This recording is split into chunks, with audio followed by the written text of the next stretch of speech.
Hello, नमस्कार दोस्तों।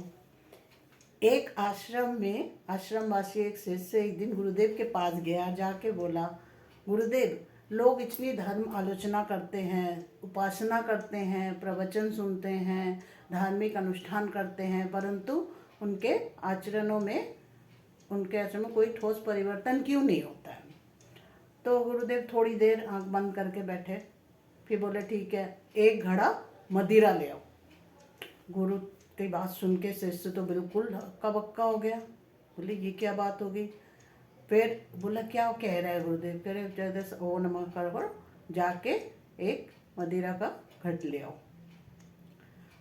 वो सोचता रहा, क्या करूं, ना मानूं तो गुरु आज्ञा का उल्लंघन होगा, और मानूं तो ये तो बहुत पाप जनित, मुझे मदिरा का स्पर्श करना पड़ेगा। परंतु वो गुरु की आज्ञा को मानते हुए गया, और थोड़ी देर बाद जब मदिरा का कलश ला के घट, उसने बहुत प्रश्नवाचक स्थिति में, मैंने बहुत ही दुविधा में था, और गुरुदेव की ओर देखते हुए उसने घट को ऐसे पटक के उस पर रखा पटरी पे कि जिससे कि कोई अशुद्ध चीज हो, और इसे स्पर्श करवाना भी पाप है।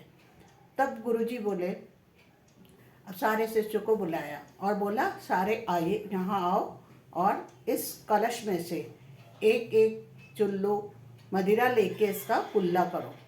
कुल्ला करके, लेकिन सावधानी रखना कि एक बूंद भी गले से नीचे नहीं उतरना चाहिए, सिर्फ कुल्ला करके उसे थूक दो। सारे शिष्य हैरान हो गए, और इस तरह से इन निगाहों से गुरु की ओर देखने लगे कि अरे, इनको क्या हो गया, इनकी तबीयत तो ठीक है, क्या हो गया, ऐसा क्यों कह रहा है। तब गुरुजी ने बोला कि कोई चिंता की बात नहीं है, मैं जैसा कह रहा, मेरी आज्ञा का पालन करो, और सारे शिष्य यही काम करो। सब ने गुरु की आज्ञा को मानते हुए एक एक चुल्लू मदिरा लेके और कुल्ला करके फेंक दिया।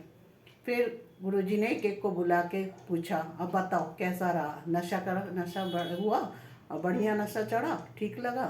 तो सबने बोला, गुरुदेव ऐसे कैसे हो सकता है, नशा तो तब होता है जब वो मदिरा अंदर जाती है हमारे, परंतु वो तो हमने मुंह से ही उसे कुल्ला करके थूक दिया। तब गुरुजी ने उस शिष्य की तरफ देखा जिसने प्रश्न किया था, उससे बोला, तुमको कुछ समझ में आया। वो बोला, नहीं, अभी भी नहीं समझ आया। तो गुरुजी बोले, ऐसे ही है, धर्म आचरण, धर्म आलोचना, उपासना, ये सब केवल श्रवण और कीर्तन और नाम से नहीं होता। ये सुनते हैं, निकल जाता, कुल्ला करके उसको निकाल देते हैं, कुल्ले के जैसा। उसे जब तक ना उसे हृदय में लेंगे, हम दिल में बसाएंगे, उसको अपने आचरण में उतारेंगे, तभी जाके वो हमारे भीतर ठोस परिवर्तन कर सकता है। ये तो सुन लिया, कह दिया, ठीक है, सुन के बैठ गए, उससे नहीं होता है। जो चीज़ सुन रहे हैं उसको हृदयगम करना बहुत जरूरी है, और तब जाके सारे शिष्य गुरु जी के पैरों पे पड़ गए। बोले, आज आपने हम लोग को बहुत बड़ी शिक्षा दी है, और व्यावहारिक शिक्षा ये हम लोग को आज हमें मिली है। और इसी के साथ अगर ये कहानी आपको पसंद आई हो तो हमारे वीडियो को लाइक करें, शेयर करें, और मेरे चैनल को सब्सक्राइब करें। नमस्कार।